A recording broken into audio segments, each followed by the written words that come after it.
When you understand failure and understand why people fail, you understand the things that are stopping you from succeeding.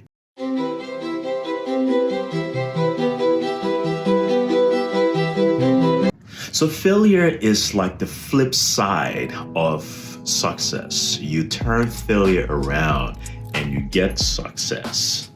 But the question is, how do you turn failure around if you haven't taken time to study failure and find out why you failed? Find out why people fail. When you understand failure and understand why people fail, you understand the things that are stopping you from succeeding. So in this video today, we're gonna focus on 7 things, 7 reasons why people fail. Number 1, the people who fail lack clear desired outcome. That is so critical because without a clear desired outcome, you do not have a compelling future that is pulling you forward. You are basically dragging yourself out of bed, dragging yourself forward. But with a clear, compelling future, you have something that pulls you forward. So it has a leverage over you. It has power over you that helps you through days when you do not want to wake up. It helps you through your valley. It helps you to climb your mountain because clear, compelling future has power. And in order for it to be a clear, compelling future, it has to, first of all, be based on your desires. And secondly, it has to be very clear. Based on your desires, because a lot of people who have weaker future, you base their future on things they do not want. They're running away from certain things. So I do not want to be this. I do not want to be this. Instead of focusing on this is exactly what I want to be.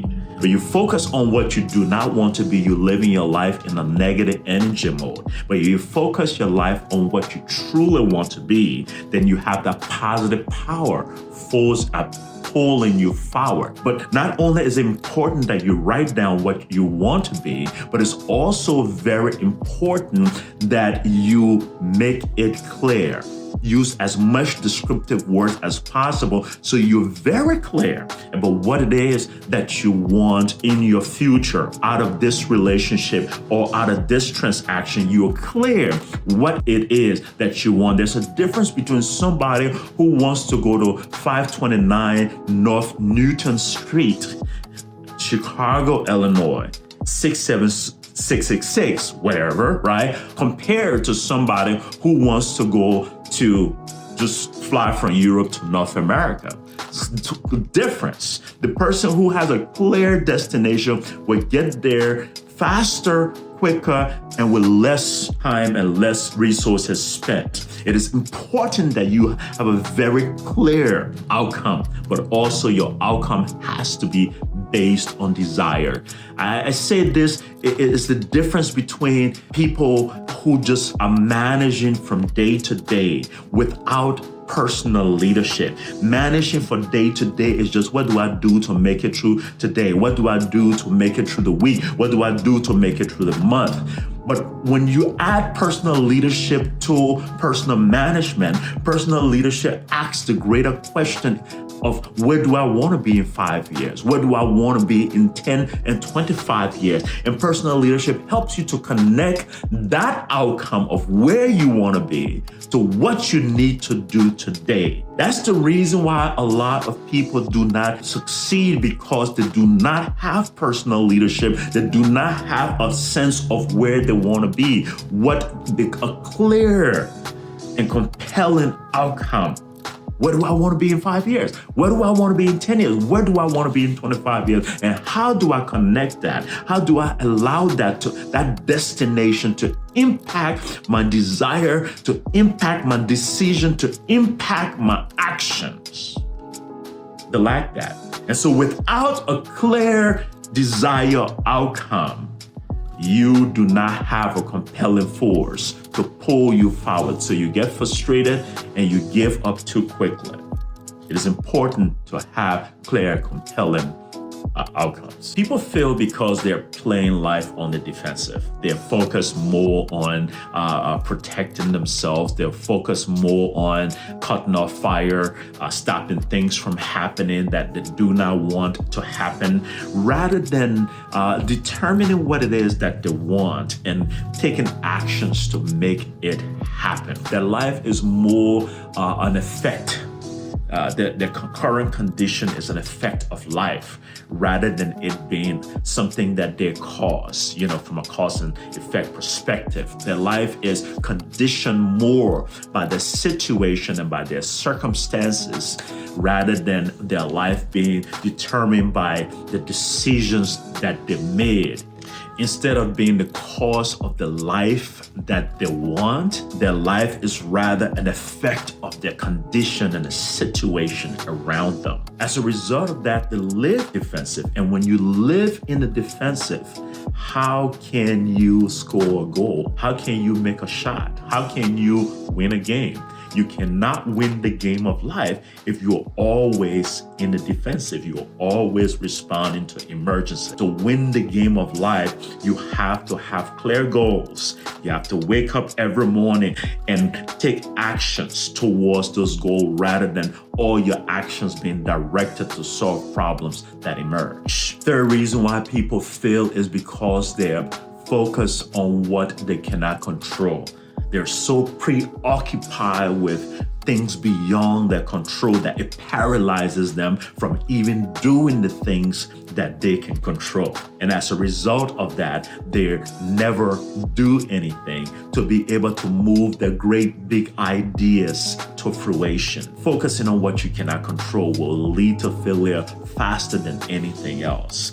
Anybody, if you look at people around you who succeed, these people focus on what they can control. They handle those things. And as they handle the things they can control, the things that they cannot control become smaller and smaller. So it is important that we know that. People fail because they do not prioritize. They allow the important things to be sacrificed for the unimportant thing. They make a list of things and they try to just do everything on the list as though it's equally important. But everything is not equally important. These are people who live by to-do lists. These are people who say yes to everybody. These are people who emphasize movement over progress, right? Successful people, on the other hand, they do not prioritize their plan. They plan their priorities. This is very critical distinction to make. It is important that when you do your to-do list, and that's the thing, to-do list is only the first step of the planning process. When you do your to-do list, now you have to do the second step of your to-do list and ask yourself, what things on this list are the most important things? And sometimes I like to redo that list and bring the most important things on top so that I want to make sure that I focus most of my energy accomplishing those important things, and the rest of my energy can go to the things that are not that important. People fail because they spend most of their time, most of their resources, most of their energy doing things that are unimportant, and they take the leftover of their resources to scramble to do the things that are important. As a result of that, they fail. People fail also because they feel like in order for them to win, somebody has to lose. And that's really, really a bad way of thinking. There is enough in the world for everybody to win. Other people do not have to lose for you to win. You do not have to step on other people to get to the top, right? You will get to the top. The question is, how long will you stay on top? The question is, will you be fulfilled at the top? That is the critical question. So people who live like this, yes, they have little victories here and there, but they cannot sustain those victories because they may have gotten the relationship, they may have spent a year in the relationship, but because of the mentality, they lose this relationship. Because who wants to be in a relationship where in order for the partner to win, they have to lose, right? Who wants to be in a business transaction with a business partner where in order for that person to win, you have to lose? As a result of that, that person will win once in a while, but after some time, people get a hang of it and they're like, no, I cannot stay in a relationship like this. So it is important to realize that if you will have lasting, sustaining success, you have to live your life in a win-win fashion where in order for you to win big and continue to win, people around you also have to win as you win. Very important. But people who adopt the opposite of that and who focus more on in order for me to win, other people have to lose. Those people will fail and fail very fast. People fail also because they live from a place of my way or the highway, right? My way or the highway. Now listen, you either listen to me or you get out of here. We're either going to do it this way or we're not going to do it at all. Now, when you live from that particular place, you are very difficult to work with. And if you're very difficult to work with, you will only be able to accomplish so much in your life. Because in order to accomplish far more than you can ever imagine, you need to be able to connect with other people so that they complement you where you are weak.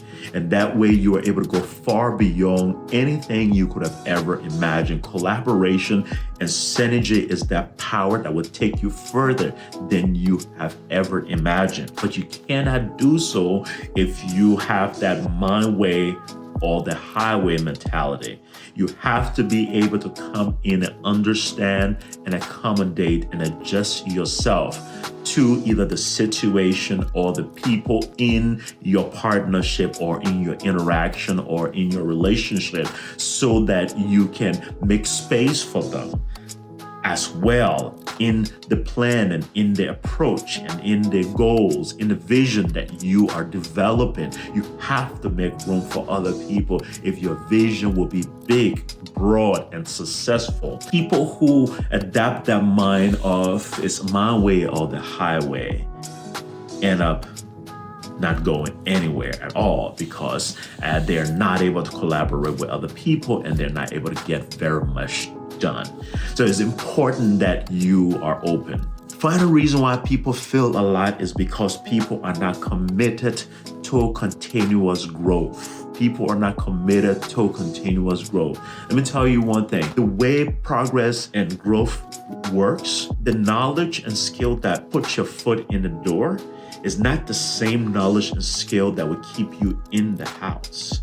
Okay? The knowledge and skill that brought you to this level was only sufficient to bring you to this level. In order for you to go to flourish at this level and go to the next level. So people fail because they refuse to grow. And there is that old saying that if you don't grow, you die. So true, because there's only one or two ways that change can go, right? You can either change to shrink or you can change to flourish. One of the two will be your situation. One or two will be your condition, but you need to choose. And only people who are committed to constantly growing are people who are going to flourish. Those who are not committed to constantly growing will continue to shrink and shrink. A person who's committed to constant growth, they're always learning. They're always gathering new information, either in the field or beyond. They're always developing new skills all the time. These people, what they're doing is they're building their capacity to be more so they can do more and have more. If you fail to build your capacity to do more, you will be unable to have more. So it's important that you are committed to constant growth in order for you to be able to succeed. The knowledge that puts your foot in the door is different from the knowledge that you require to stay on the floor. Now let's say that again. The knowledge and skill that was required for you to enter the door is totally different from the knowledge and skill that will be required for you to stay on the floor. So you need to keep your mind open in developing new perception, new ideas, new skill set, because every level has its own requirement. So just being very dynamic learner is so important. But people who fail to commit to learning all the time, including learning as a key critical personal habit, these people will shrink and shrink, get smaller and smaller. And people who do the opposite and always learning, always finding out new information, always developing a new skill will continue to grow and flourish. And they will weather through the storm. They will navigate through uncertain circumstances because they're always curious. So as I close this video, you have to remember that failure is the other side of success. And in order to flip failure around and turn it to success, you have to understand why you fail. And by understanding why you fail, you're able to change failures into success. And hopefully the 7 reasons why people fail that I've outlined in this video will guide you in understanding why you fail in order for you to turn your failures into success. Go and be a success.